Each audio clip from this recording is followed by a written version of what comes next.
ఈరోజు national highways, ముఖ్యంగా ఈ గుంటూరు జిల్లాలో ఉన్నటువంటి నేషనల్ హైవేస్ రెండు ఉన్నాయి. రెండు మేజర్ ప్రాజెక్ట్స్. ఒకటి ఈస్టర్న్ బైపాస్ విజయవాడ నుంచి నేషనల్ హైవే 16, ఇక్కడ గుంటూరు కలిసేది ఒకటి.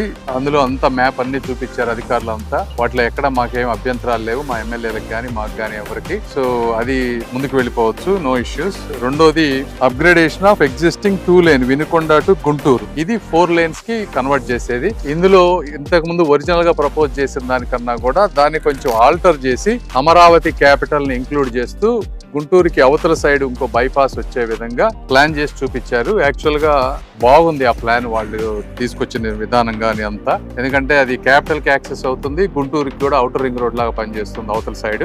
దాంట్లో ఒక 25 కిలోమీటర్లు లెంత్ పెరిగినా కూడా అది కరెక్ట్ గా ఉంది. లేఅవుట్లు కానీ ఇంతకుముందు ఎగ్జిస్టింగ్ ఉన్నవి ఇబ్బంది లేకుండా చక్కగా ప్లాన్ చేశారు. దానికి కలెక్టర్ గారు అందరం కూర్చొని ఏమి అభ్యంతరాలు ఏమైనా ఉంటే అవన్నీ మాట్లాడుకున్నాం. ఇంకోటి కోఆర్డినేట్ చేసుకోవడానికి ట్రాన్స్కో నుంచి పవర్ లైన్స్ కానీ, అదేవిధంగా అగ్రికల్చర్ సంబంధించి ఇరిగేషన్ కి సంబంధించి ఎన్ఓసీలు కానీ ఇవన్నీ ప్రోయాక్టివ్ గా లోకల్, ఎందుకంటే ఇది central government project, national highways, వాళ్ళు కంప్లీట్ ల్యాండ్ అక్విజిషన్ అన్ని వాళ్ళు 100% ఖర్చు పెట్టి చేస్తున్నారు. కాబట్టి స్టేట్ గవర్నమెంట్ అఫీషియల్స్ కానీ డిపార్ట్మెంట్స్ కానీ ప్రోయాక్టివ్ గా ఏమి ఇబ్బందులు లేకుండా ల్యాండ్ అక్విజిషన్ దగ్గర నుంచి అన్ని మనం చేస్తే ఫాస్ట్ గా కనీసం ఒక 5 to 6 months లో ఈ ప్రాజెక్ట్ వర్క్ మొదలైతే ఒక 2 years లో కంప్లీట్ అవుతుందనే ఉద్దేశంతో ఈ రివ్యూ చేసుకున్నాం.